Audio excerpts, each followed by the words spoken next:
For years, Buckingham Palace pretended not to notice a thing. And suddenly, boom, everything flips. Insider whispers now claim official papers are finally ready. Not drafts, not warnings, not maybe later, but final orders. Orders that will permanently rewrite the futures of two kids who never signed up for the circus, Archie and Lilibet. According to those in the know, the message in those papers is brutally simple. Their royal claim? Gone. Not pending, not under review, gone. And suddenly, the palace's silence makes perfect sense. They weren't ignoring anything. They were waiting calm, patient, certain that the rule book would slam harder than anything Meghan and Harry said in public.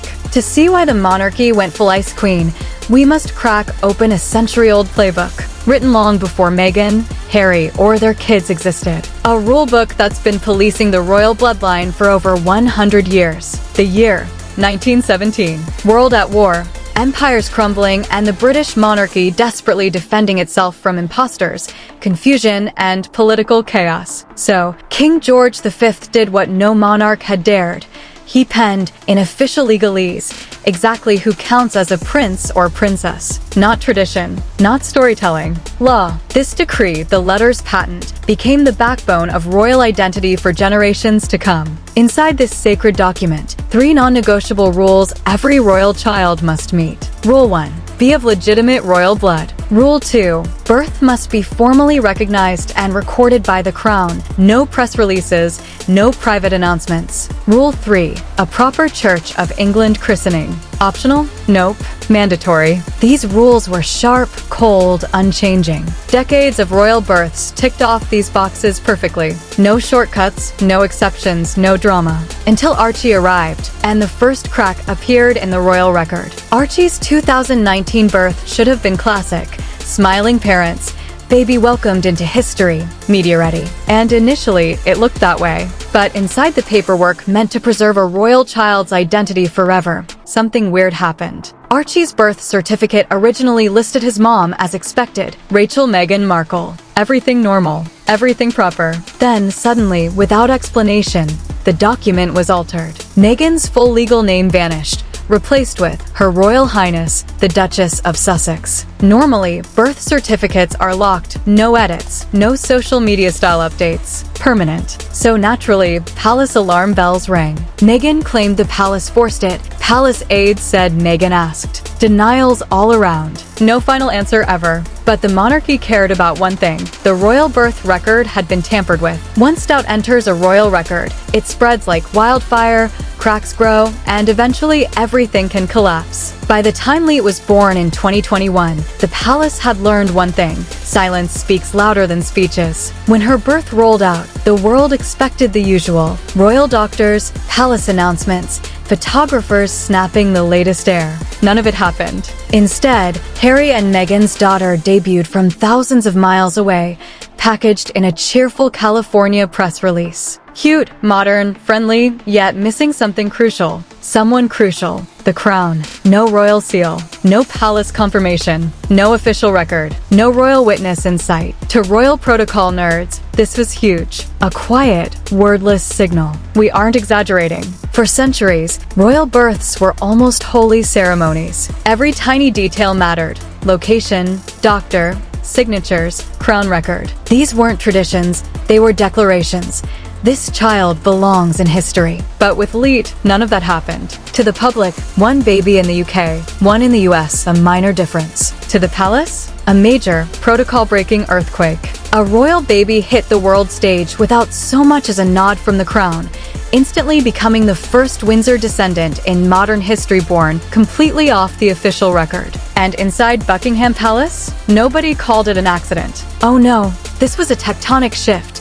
A break from a century-old royal blueprint. The quiet snub had officially begun. If that birth raised eyebrows, what came next sent palace insiders into full-on panic mode. Months later, Meghan proudly announced Lilibet's baptism in sunny California, sharing all the joy, photos, and heartfelt meanings. But behind the palace walls, the reaction was icy. For royal kids, a baptism isn't a casual family affair. It's one of the core 1,917 letters patent rules. It's the legal tie to the Church of England, the crown, and centuries of royal tradition.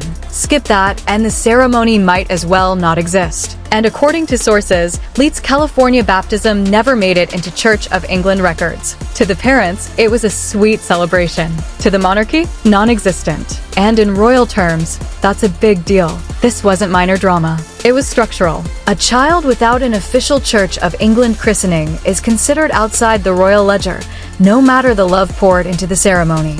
Palace insiders saw it as a preventable yet irreversible slip, a protocol break by the parents, not the child. Instead of cementing Leet's royal ties, it did the exact opposite, left her suspended between two worlds, adored by family in the US, but ignored by the institution she was born into. While these cracks quietly expanded, a far more personal storm brewed. When Meghan married Harry, she didn't just join a family, she stepped into a global royal saga. As fractures in the royal foundation widened around his kids, Harry did the unthinkable for a prince who swore off monarchy life. He reached back. Late-night calls to the very institution he'd abandoned. Emotional, pleading, deeply personal. Not strategy, not speeches ready for media cameras. He begged for Archie and Lilibet to be written into the royal record, begged for titles he believed were theirs by blood. To Harry, this wasn't about fame or brand, it was legacy, the one thing he thought he could protect even after stepping down. He wanted to leave royal duties behind, but still raise heirs. Every attempt hit the same unmovable wall. A palace aide allegedly gave him a line so cold, so razor-sharp, it echoed in his mind for months. This is not about emotion. It's about order, lineage, and the crown's future. And that was the devastating revelation. Harry wasn't just the prince who stepped away. He had become the prince whose children were being erased. Once the palace decided, it moved with ruthless precision. No cameras, no press briefings, no dramatic statements, just quiet, steady, surgical action, the kind the crown excels at. Insiders say the consequences were anything but gentle, temporary, or negotiable. And what did Archie and Lilibet allegedly lose? Everything. No royal titles, no prince, no princess, no ceremonial duties, no official roles, no public honors, no place in succession, names erased or blocked from legal orders, no crown-funded security, protection fully on the parents, no permanent archive records, centuries-old books no longer include them. In royalty, titles aren't words, they're keys, opening doors to history, tying children to lineage, and guaranteeing a spot in a story bigger than themselves. Without them, ordinary. And that is exactly what the palace's final orders did. Stripped every tie Archie and Lilibet had to the centuries-old Windsor legacy. Not punishment, not revenge, just protocol. The monarchy acted, and nothing was ever the same. Buckingham Palace never screamed, never argued, never tried to outtalk interviews, podcasts, or documentaries. Why? Because the crown knows its ultimate power. Silence. Silence isn't emptiness. Silence is strategy. Silence is the monarchy's mic drop, saying everything without a single word. For years, the palace lingered in the shadows, silent, still, patient. It watched Meghan craft her royal mother brand. It watched Harry fumble between two worlds. It observed the documentaries, the speeches, the palace callouts, all without so much as a peep.